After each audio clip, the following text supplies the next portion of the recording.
News 18 India के बदलता पूर्वी उत्तर प्रदेश मंच पर जोरदार तालियों के साथ स्वागत कीजिए माननीय मुख्यमंत्री योगी आदित्यनाथ जी का।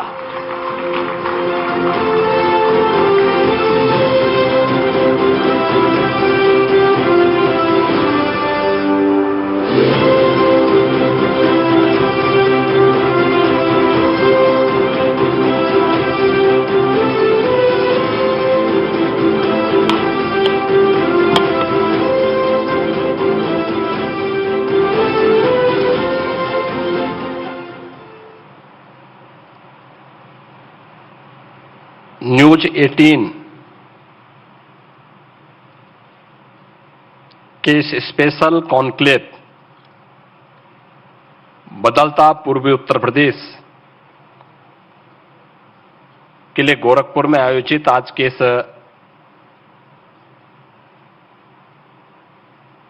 कॉन्क्लेव में न्यूज 18 के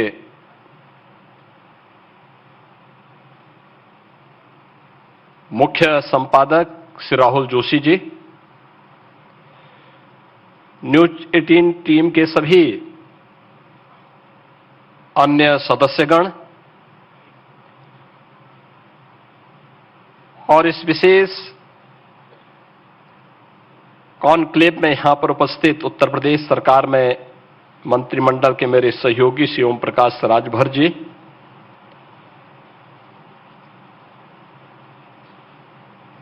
गोरखपुर के लोकप्रिय सांसद श्री रवि किशन जी, सभी मान्य जनप्रतिनिधिगण और उपस्थित बहनों और भाइयों,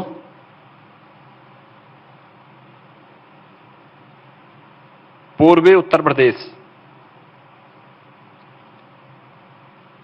सदियों से एक ऐसा क्षेत्र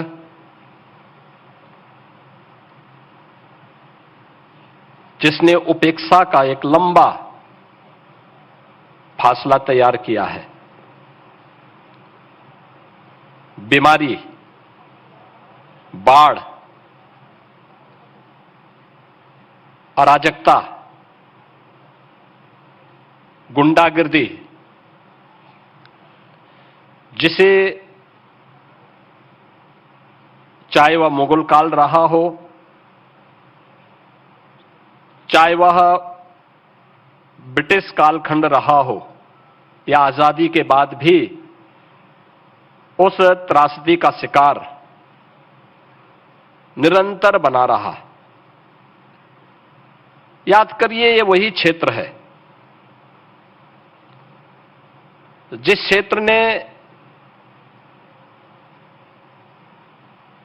बीमारी और बेगारी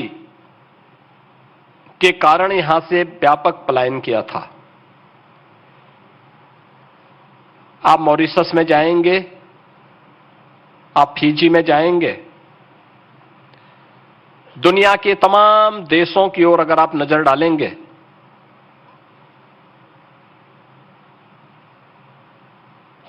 तो रजिस्टर्ड श्रमिक के रूप में अगर कोई गया था तो इसी पूर्वी उत्तर प्रदेश से यहां के लोग गए थे। ऐसा नहीं कि उनमें प्रतिभा का अभाव रहा हो, उन्हें जब भी अवसर मिला उन्होंने अपनी प्रतिभा का, अपने परिश्रम का लोहा मनवाया है। लगातार वे इस व्यवस्था को आगे बढ़ाने में अपना पूरा योगदान देते रहे हैं।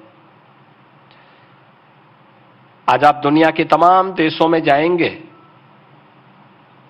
उन देशों में राष्ट्राध्यक्ष के रूप में इसी धरती पर कभी पैदा हुए, जिनके पूर्वज इस धरती पर पैदा हुए थे, आज दुनिया के तमाम देशों में वे वहां पर नेतृत्व प्रदान कर रहे हैं। अगर वह मॉरिशस का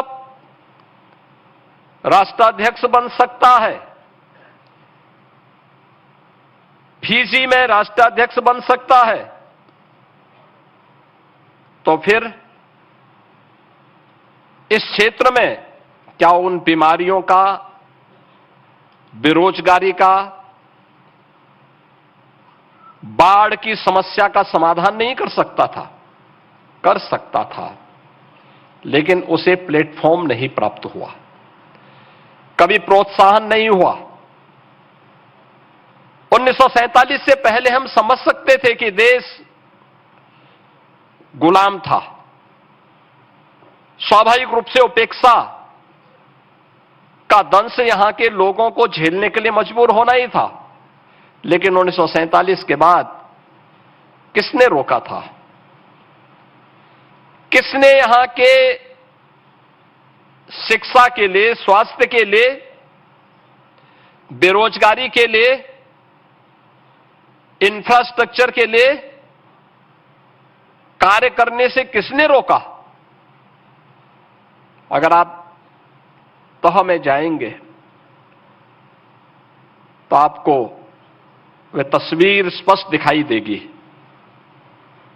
जो वर्तमान में हम सब जिसका बहुत नजदीक से अवलोकन कर सकते हैं।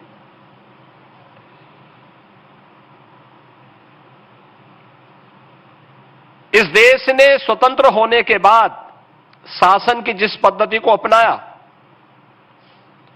वह संसदीय लोकतंत्र है, और लोकतंत्र सत्ता पक्ष और विपक्ष दोनों मिलकर के उसके पहिए बनते हैं। दोनों मिलकर के एक साथ जब लोकतंत्र को मजबूती प्रदान करते हैं तब लोकतंत्र पुष्ट होता है, परिपुष्ट होता है, जन आकांक्षाओं की पूर्ति का आधार बनता है। यानी अंतिम पायदान पर बैठे हुए व्यक्ति की आवाज क्या है, इस शासन के कानों तक पहुंचनी चाहिए। इस सकारात्मक भूमिका के साथ विपक्ष को अपने उत्तरदायित्व का निर्वहन भी करना होगा, और उस दायित्व का निर्वहन करने के लिए अगर कोई ये कहे कि नहीं, मैं जनता की बात को नहीं सुनूंगा, तो क्या यह संभव है कि वह जनापेक्षाओं पे खरा उतर पाएगा? या मैं केवल एक कहूं कि हमने ये विकास कार्य करा लिए, हमने ये उपलब्धियां हासिल कर ली, और आम नागरिक उनसे अनभिज्ञ है, उन योजनाओं के बारे में कोई सकारात्मक टिप्पणी नहीं करता है, तो मुझे लगता है कि हमारी बकवास या हमारी उपलब्धियां किसी कार्य की नहीं। और मेरा मानना है कि जब हम पूर्वी उत्तर प्रदेश के बदलाव की बात करते हैं तो पूर्वी उत्तर प्रदेश ने पिछले 12 वर्ष में प्रधानमंत्री मोदी जी के नेतृत्व में और पिछले 9 वर्ष में उत्तर प्रदेश में डबल इंजन की भारतीय जनता पार्टी नेतृत्व की एनडीए सरकार के नेतृत्व में इस बदलाव को देखा है। ये बदलाव केवल मेरे कहने से बदलाव नहीं, जब आम जन इस बदलाव की चर्चा करने लग जाए, आम जन के मन में वह बदलाव नजर आए, तो समझिए कि हां, कुछ बदला है। मैं उसी बात की चर्चा कर रहा हूं। स्वतंत्र भारत में पूर्वी उत्तर प्रदेश में काशी और प्रयागराज को छोड़ दें तो कोई विश्वविद्यालय नहीं था, कोई विश्वविद्यालय नहीं था। और पिछले 9 वर्ष में गोरखपुर में आयुष विश्वविद्यालय बना, आजमगढ़ में महाराज सुहेलदेव के नाम पे विश्वविद्यालय का निर्माण हुआ, बलरामपुर में मां पाटेश्वरी के नाम पर विश्वविद्यालय का निर्माण हुआ, मिर्जापुर में मां विंध्यवासिनी के नाम पे नए विश्वविद्यालय का निर्माण हुआ, अभी हाल ही में भदोई में काशी नरेश विश्वविद्यालय की स्थापना वहां पर हुआ। यानी ये 5 नए विश्वविद्यालय जो गवर्नमेंट के द्वारा बनाए गए, ये मात्र 9 वर्ष के अंदर पूर्वी उत्तर प्रदेश के अंदर बने हैं। शिक्षा के क्षेत्र में बेसिक एजुकेशन, जहां पे ड्रॉप आउट रेट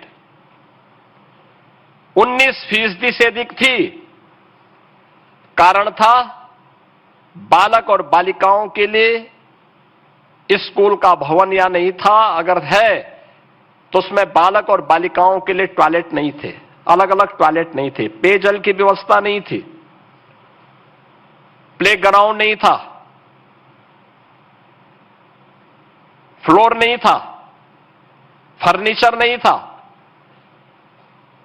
कोई सुविधा नहीं थी। और आज पूर्वी उत्तर प्रदेश के कमोवेश कोई इक्का दुक्का कोई विद्यालय भले ही छूटा हो, आप बेसिक शिक्षा परिषद के विद्यालयों में जाएंगे, हर विद्यालय में बालक और बालिकाओं के लिए अलग अलग टॉयलेट, पेयजल की व्यवस्था, digital library, smart class, furniture, और हर बच्चे के लिए न जाति देखी न पाति देखी, हर बच्चे के लिए 2 uniform, bag, book, shoes, socks, sweater, ये सभी बच्चे को प्राप्त होती हैं शासन के स्तर पर। 1,36,000 ऐसे विद्यालय उत्तर प्रदेश के अंदर जो बेसिक शिक्षा परिषद के थे, उनमें ऑपरेशन कायाकल्प के माध्यम से ये चेंज आया। ड्रॉप आउट रेट यह 19% से घट करके अब 3% तक आ गया है। यानी जो बच्चे असमय स्कूल छोड़ देते थे, वे बच्चे अब स्कूल जा रहे हैं, स्कूल पढ़ रहे हैं।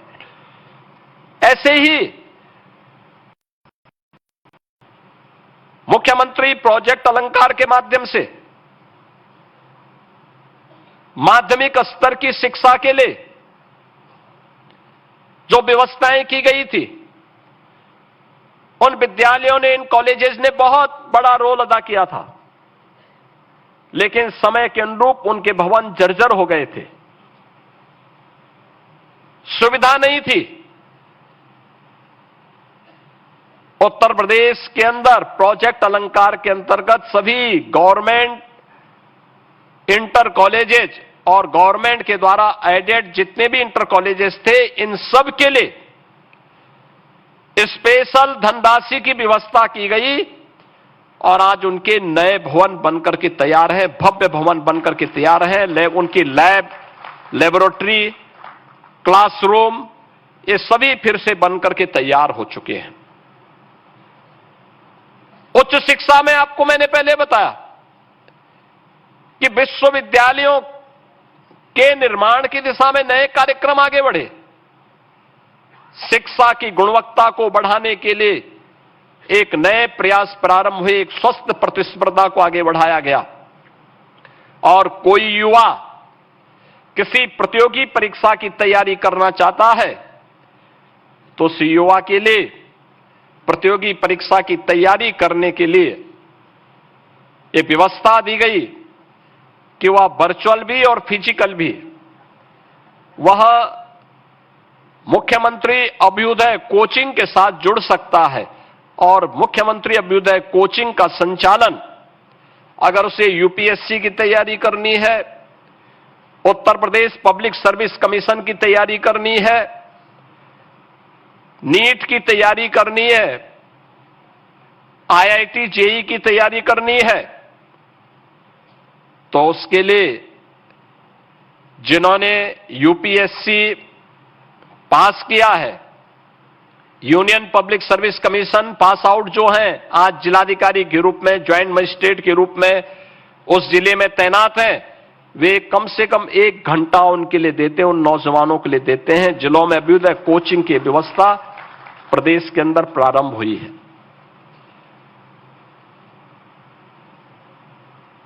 युवाओं के लिए आज की आवश्यकता क्या है? हमारा युवा प्रतिभाशाली है, असीम ऊर्जा और प्रतिभा का धनी है, और पूर्वी उत्तर प्रदेश और उत्तर प्रदेश का युवा, उत्तर प्रदेश इस मामले में सौभाग्यशाली है कि वह देश का सबसे बड़ी युवा आबादी का नेतृत्व करता है। हमारी 56 से 60% आबादी युवा है, और ये हमारा ये युवा शक्ति प्रतिभाशाली है, ऊर्जावान है। इसे जब भी प्लेटफॉर्म प्राप्त हुआ है तो इसने अपनी प्रतिभा का लोहा मनवाया है।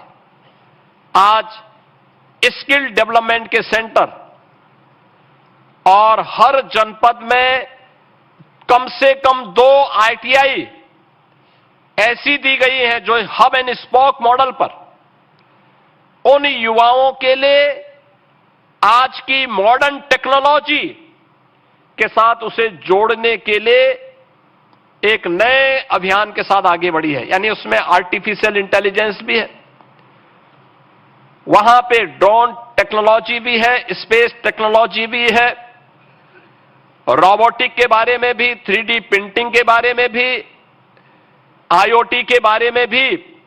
ये सभी प्रकार के पाठ्यक्रम वहां पर संचालित हैं, और कोई भी नौजवान वहां पर अपना रजिस्ट्रेशन करा करके उसके माध्यम से अपना सर्टिफिकेट ले सकता है, और फिर उसके माध्यम से कैंपस सिलेक्शन की व्यवस्था भी अपने अनुरूप अपनी जॉब को ढूंढ सकता, अपने कार्यक्रमों को आगे बढ़ा सकता है।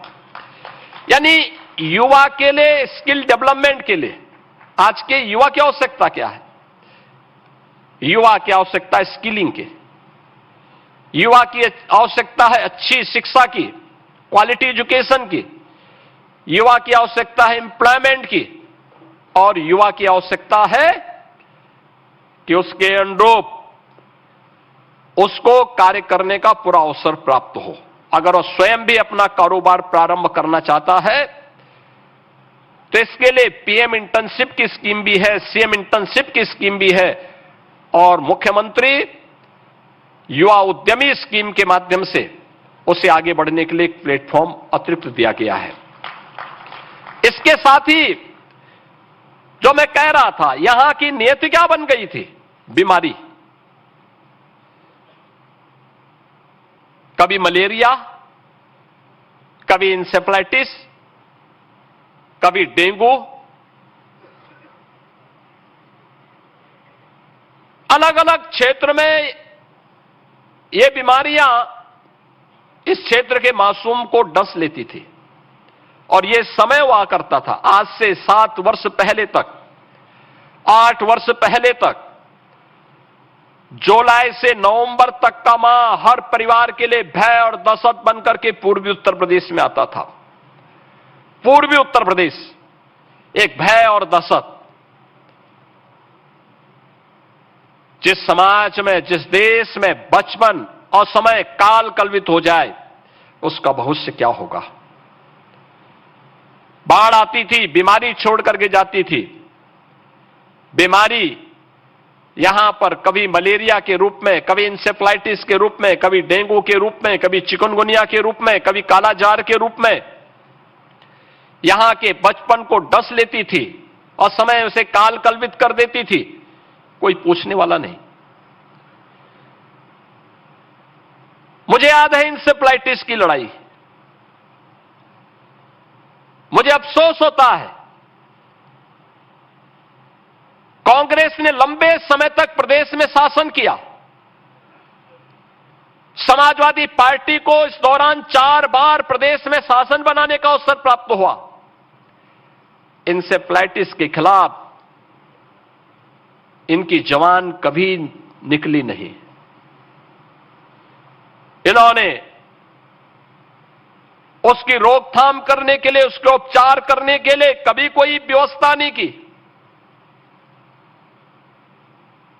एक सांसद के रूप में मैंने ये लड़ाई सड़कों पे भी लड़ी है, संसद में भी लड़ी है, और जब हमारी पार्टी ने मुझे यह अवसर दिया कि मैं उत्तर प्रदेश की जनता की सेवा मुख्यमंत्री के रूप में करूं, आज मुझे बताते हुए प्रसन्नता है। जिस बीमारी के खिलाफ मैं 18-19 वर्षों से लड़ाई लड़ रहा था, सत्ता में आते ही हम लोगों ने उस बीमारी का समाधान मात्र 2 वर्ष में निकाल दिया। आज ये क्षेत्र इंसेफ्लाइटिस से मुक्त है, इंसेफ्लाइटिस से मुक्त, डेंगू, कालाजार, चिकनगुनिया, मलेरिया से मुक्त। ये पूरा क्षेत्र आज मेडिकल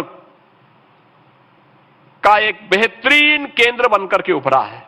कोई सोचता था गोरखपुर का बीआरडी मेडिकल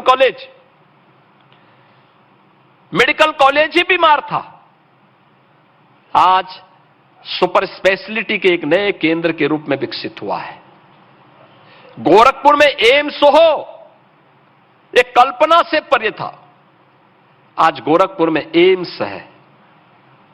पहले केवल गोरखपुर में मेडिकल कॉलेज था, आज कुशीनगर में मेडिकल कॉलेज, देवरिया में मेडिकल कॉलेज, महाराजगंज में मेडिकल कॉलेज, सिद्धार्थनगर में मेडिकल कॉलेज, बस्ती में मेडिकल कॉलेज, बलरामपुर में मेडिकल कॉलेज, बहराइच में मेडिकल कॉलेज, गोंडा में मेडिकल कॉलेज, सुल्तानपुर में मेडिकल कॉलेज, प्रतापगढ़ में मेडिकल कॉलेज, गाजीपुर में मेडिकल कॉलेज, मऊ में मेडिकल कॉलेज का निर्माण चल रहा है, आजमगढ़ में मेडिकल कॉलेज, चंदौली में मेडिकल कॉलेज, सोनभद्र में मेडिकल कॉलेज, मिर्जापुर में मेडिकल कॉलेज, यानी मेडिकल कॉलेजेस की एक लंबी श्रृंखला। अंबेडकर नगर में मेडिकल कॉलेज, आप अनुमान करिए कितने मेडिकल कॉलेज, इतने तो यानी 1 दर्जन तो मैंने आपको गिनवा दी।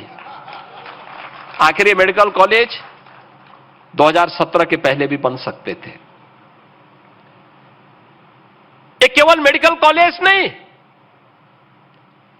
ये केवल उपचार के केंद्र भर मात्र नहीं है,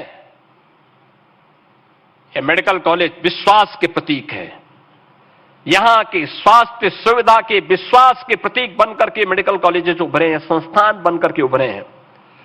और उसी का परिणाम है कि हर व्यक्ति आज यहां पर अपने स्वास्थ्य की गारंटी के केंद्र के रूप में उस मेडिकल कॉलेज को जान सकता है, उसे आगे बढ़ा सकता है। मित्रों, कोई सोचता था पूर्वी उत्तर प्रदेश में, यानी जो माफिया शब्द की चर्चा होती है वह पूर्वी उत्तर प्रदेश से ही प्रारंभ होती है। और पूर्वी उत्तर प्रदेश की त्रासदी बन चुकी थी माफिया और मच्छर से। माफिया जनता का खून चूसती थी और मच्छर यहां बीमारी पैदा करती थी। ये जितने दुर्दांत माफिया हैं, ये केवल लोकल स्तर पर नहीं, इंटरनेशनल कनेक्शन थे इनके, ये नेशनल सिक्योरिटी के लिए एक थ्रेट थी। कभी ये दल इस माफिया तंत्र के खिलाफ नहीं बोला था, इन्होंने सत्ता के समानांतर माफिया खड़े कर दिए थे। इन्होंने सत्ता के समानांतर उन माफिया की सत्ता को स्वीकार करते हुए उनके सामने ये लोग नतमस्तक होते थे, कोई उनके खिलाफ बोलता नहीं था। आज मुझे प्रसन्नता है इस बात की कि डबल इंजन की भारतीय जनता पार्टी नेतृत्व की एनडीए सरकार ने उत्तर प्रदेश को माफिया मुक्त भी किया है, मच्छर मुक्त भी किया है। और माफिया और मच्छर से मुक्त पूर्वी उत्तर प्रदेश आज अपनी युवा शक्ति के बल पर तेजी के साथ बन रही एक अर्थव्यवस्था के रूप में उभरी है। आज पर कैपिटा इनकम अगर आप पूर्वी उत्तर प्रदेश में देखेंगे, 3 गुना से अधिक हुई है। यहां पर जो प्लान होता था, अब प्लान नहीं होता है। अब यहां का नौजवान अपने ही जनपद में, अपने क्षेत्र में रोजगार प्राप्त करता है या स्वतः रोजगार के माध्यम से रोजगार सृजन का एक केंद्र बिंदु बनता है। कोई सोचता था इतना अच्छा इंफ्रास्ट्रक्चर पूर्वी उत्तर प्रदेश का होगा?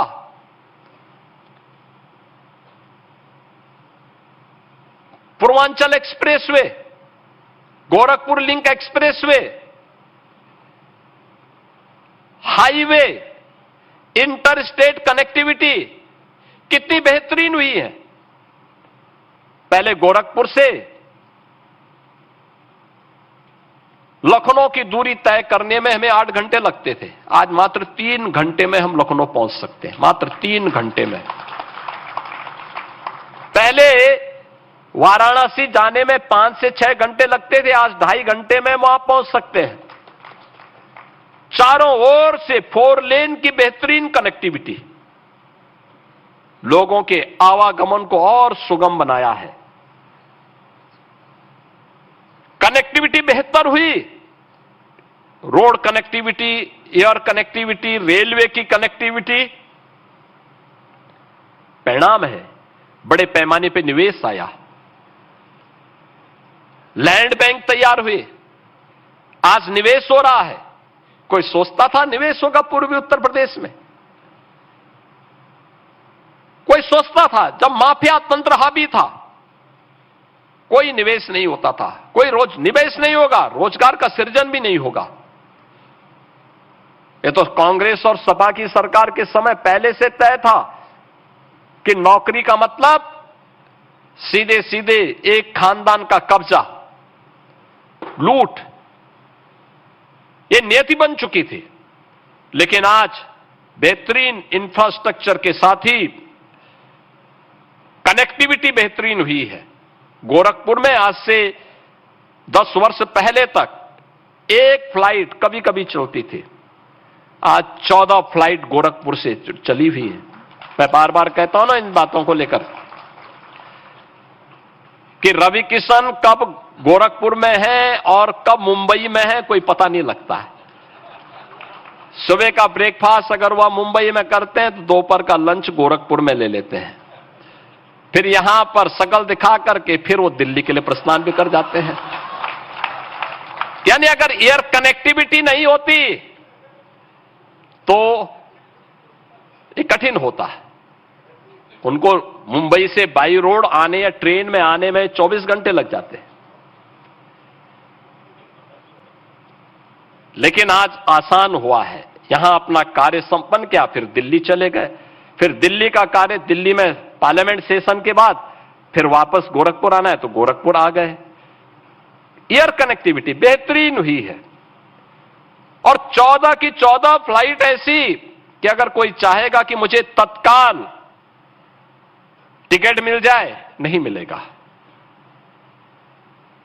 सभी फुल होकर के जाती हैं। निवेश अकेले गोरखपुर में पिछले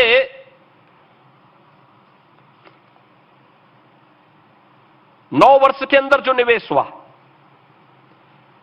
50,000 युवाओं को यहां पे रोजगार मिला है, 50,000 नौजवानों को। और सरकार के स्तर पर भी जो नौकरी निकलती है,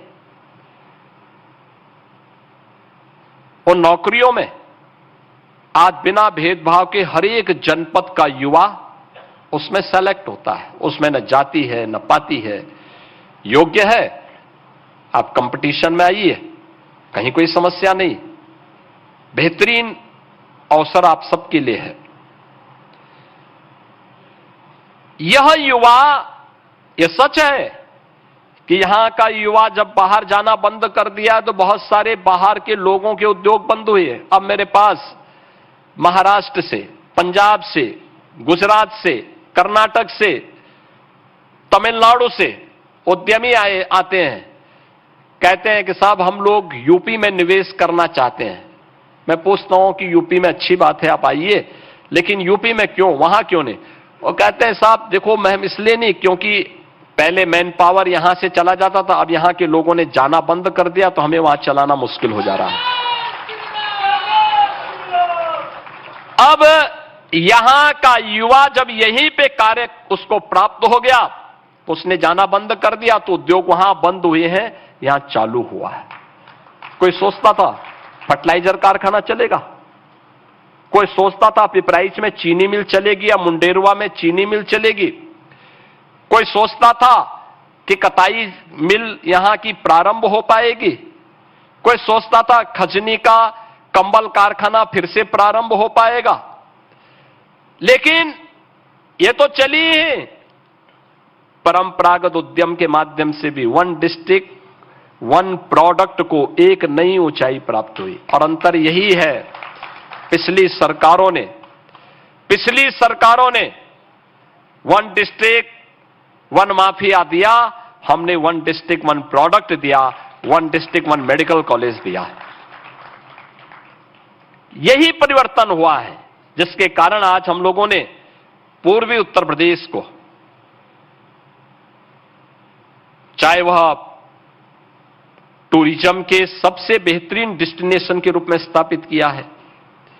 कोई सोचता था, काशी में राष्ट्रपिता महात्मा गांधी जब 1916 में काशी आए थे, तो काशी में काशी विश्वनाथ मंदिर का दर्शन करने के लिए जब वो गए,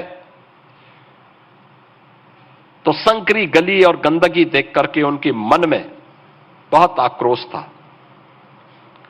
उन्होंने टिप्पणी की थी 1916 में कि अगर किसी दूसरे लोक का कोई जीव कभी धोखे से यहां गिरे तो वह यह मान लेगा कि मैं नरक में आ गया हूं।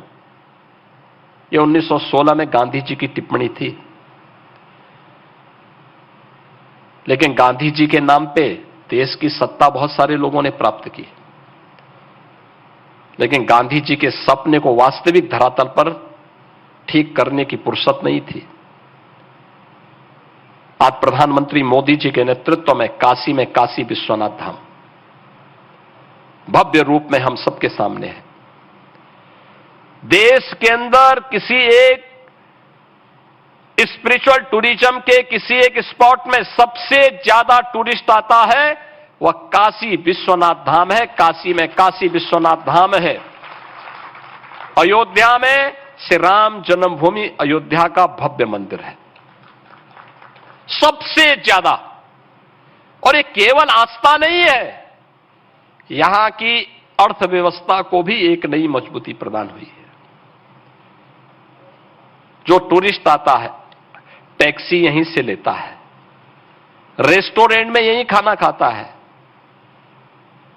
होटल में यहीं रहता है,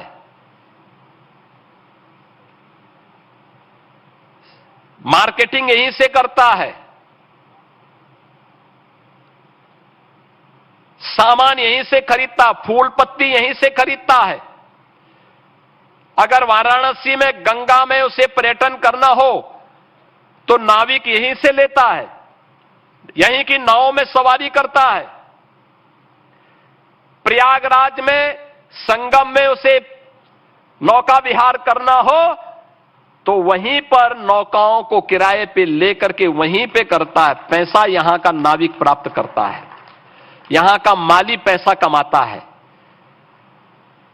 यहां का जो भी व्यापारी है इनकम उसकी भी होती है, टैक्सी चालक की इनकम होती है। हर एक व्यक्ति की नए रोजगार के सृजन का आधार यूपी की अर्थव्यवस्था को एक मजबूती प्रदान करने के आधार बने हैं। आस्था के साथ साथ आर्थिकी को इसने एक नई ऊंचाई दी है।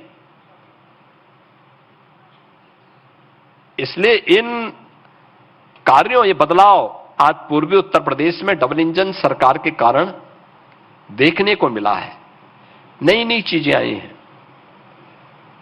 ये बदलाव हर एक क्षेत्र में हुआ है और मैं तो इस बात के लिए यहां के युवाओं का अभिनंदन करूंगा कि उन्होंने इस बदलाव का साक्षी अपने आप को बना करके स्वयं भी अपनी सोच में बदलाव लाने का काम किया है। मैं इस बात को मानता हूं कि हमारा युवा बहुत ऊर्जावान है, हमारा युवा प्रतिभाशाली है। आज की नई टेक्नोलॉजी में उसने रुचि लेनी शुरू की है और वह तेजी के साथ बदलते हुए भारत का हिस्सा बनकर के यूपी को आज एक नई अर्थव्यवस्था के रूप में स्थापित कर रहा है। मेरा मानना है कि जो पूर्वी उत्तर प्रदेश आज से 9 वर्ष पहले, 10 वर्ष पहले एक बीमारू क्षेत्र माना जाता था, यह माना जाता था कि यहां कमजोर अर्थव्यवस्था है, लोगों में कार्य करने की सामर्थ्य नहीं है, आज उससे क्षेत्र मुक्त हो चुका है। अब तो तेजी के साथ भारत की अर्थव्यवस्था को आगे बढ़ाते हुए अब यह क्षेत्र शिक्षा में, स्वास्थ्य में, रोजगार उपलब्ध करवाने में, बेहतरीन इंफ्रास्ट्रक्चर में आज इस क्षेत्र में ने एक नई ऊंचाइयां प्राप्त की हैं, बेहतरीन तरीके से आगे बढ़ा है। और मुझे लगता है कि आज यूपी जो पहले बॉटम 3 में था, आज वह टॉप 3 इकोनॉमी के रूप में देश के अंदर उभरा है। तो उसके पीछे इन युवाओं का परिश्रम है, उनकी प्रतिभा है। उस युवा को हम नकार भी नहीं सकते और उसको लांछित भी नहीं कर सकते। अगर वह पहले उसका योगदान हम नहीं ले पा रहे थे, कमी उस युवा की नहीं थी, कमी उस सिस्टम की थी जो उस युवा की प्रतिभा का उपयोग नहीं कर पा रहा था। हम अपने युवा को नशेड़ी नहीं कह सकते, हम अपने युवा के ऊपर कोई लांछन नहीं लगा सकते, क्योंकि आप में क्षमता नहीं थी, आपने उसको प्लेटफॉर्म नहीं उपलब्ध करवाया। लेकिन जब प्लेटफॉर्म उपलब्ध कराने वाली सरकार आई, उसने हर एक क्षेत्र में उसके लिए अवसर उपलब्ध करवाए। आज वो अपनी प्रतिभा का लोहा मना रहा है। अब पूर्वी उत्तर प्रदेश में निवेश भी आ रहा है और पूर्वी उत्तर प्रदेश की अर्थव्यवस्था भी उसी तेजी के साथ आगे बढ़ी है जिस तेजी के साथ पश्चिमी उत्तर प्रदेश, मध्य क्षेत्र और बुंदेलखंड का क्षेत्र आगे बढ़ रहा है, मजबूती के साथ, तेजी के साथ। कोई आज अंतर, यानी आज कोई ये नहीं बोलता है कि साहब पूर्वी उत्तर प्रदेश पिछड़ा क्षेत्र है। बाढ़ की समस्या का समाधान हुआ है, बीमारी की समस्या का समाधान हुआ है, क्वालिटी एजुकेशन के लिए सरकार ने काम मजबूती के साथ आगे बढ़ाया है, एम्प्लॉयमेंट के लिए अवसर उपलब्ध करवाए हैं और अब पूर्वी उत्तर प्रदेश विकास के पायदान पर किसी से पिछड़ा नहीं है, बल्कि तेजी के साथ भारत की अर्थव्यवस्था को एक नई ऊंचाइयां प्रदान करने के लिए विकसित भारत का संकल्प प्रधानमंत्री मोदी जी का है। तो विकसित भारत तब जब विकसित उत्तर प्रदेश होगा, और विकसित उत्तर प्रदेश तब जब पूर्वी उत्तर प्रदेश, मध्य क्षेत्र, बुंदेलखंड और पश्चिमी उत्तर प्रदेश जब मिलकर के विकास के उस पायदान पर अपने आप को तेजी के साथ आगे बढ़ाएंगे। आत्मनिर्भर और विकसित उत्तर प्रदेश की उन परिकल्पनाओं को साकार करने के लिए पूर्वी उत्तर प्रदेश तेजी के साथ आगे बढ़ा है।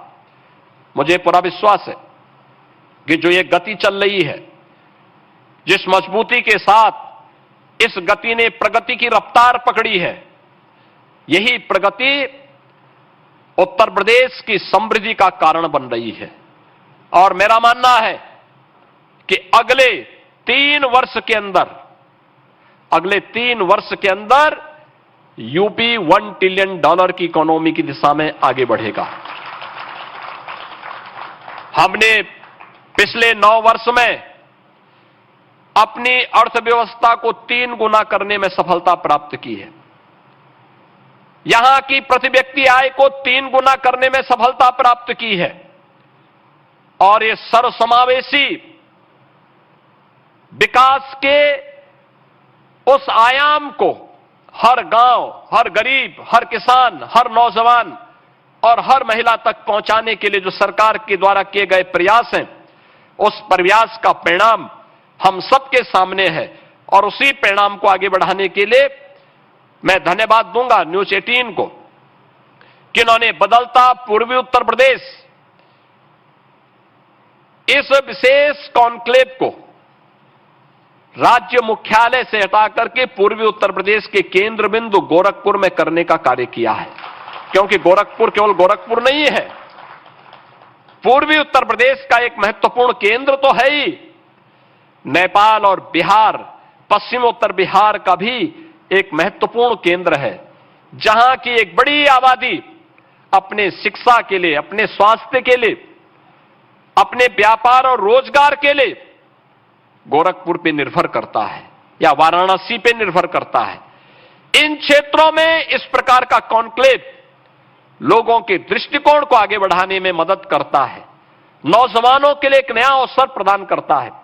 हमारा युवा अपनी प्रतिभा से, अपनी गति से इस क्षेत्र को एक नई प्रगति के आयाम तक पहुंचाने में सफल होगा। इस विश्वास के साथ मैं न्यूज 18 के बदलता पूर्वी उत्तर प्रदेश के इस विशेष कॉन्क्लेव के लिए पूरे न्यूज 18 परिवार को हृदय से धन्यवाद देता हूं और विश्वास करता हूं कि प्रगति की और समृद्धि के इस नए युग में एक मीडिया, जिम्मेदार मीडिया ग्रुप के नाते वह इस पूरी जवाबदेही को आगे बढ़ाने के लिए निरंतर इसी प्रकार से सकारात्मक भूमिका का निर्वहन करता रहेगा।